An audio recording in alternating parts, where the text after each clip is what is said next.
নমস্কার। আজকের মেনু কলমি শাক।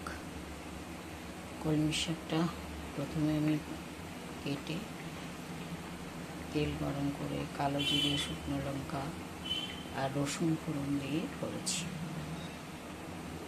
কলমি শাক, পাশে রুই মাছের ঝোল হচ্ছে আলু দিয়ে।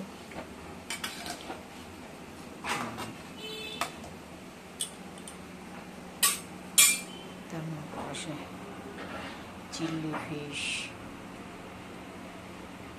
পনির, পোস্ত আর মাছ ভাজা। রুই মাছটা আমি ভেজে পেঁয়াজ দিয়ে করেছি। আদা তেল গরম করে জিরে ফোড়ন দিয়ে পেঁয়াজটা দিয়ে ভেজে নিয়ে তারপর আদা, মশলা, জিরের গুঁড়ো, ধনের গুঁড়ো, শুকনো লঙ্কার গুঁড়ো দিয়ে হলুদ, নুন, অল্প চিনি দিয়ে কষিয়ে নিয়েছি অনেকক্ষণ। কলমি শাকটা কিন্তু এটা কচি কলমি যে পুকুরের, ওটা খুবই টেস্ট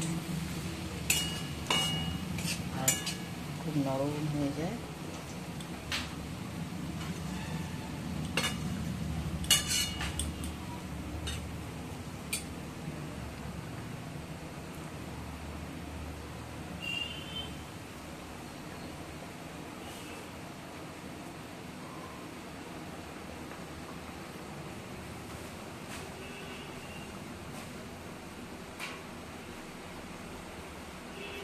এখন মাছের ঝোলে একটু দারচিনির অল্প গুঁড়ো দিয়ে নামিয়ে দেবো।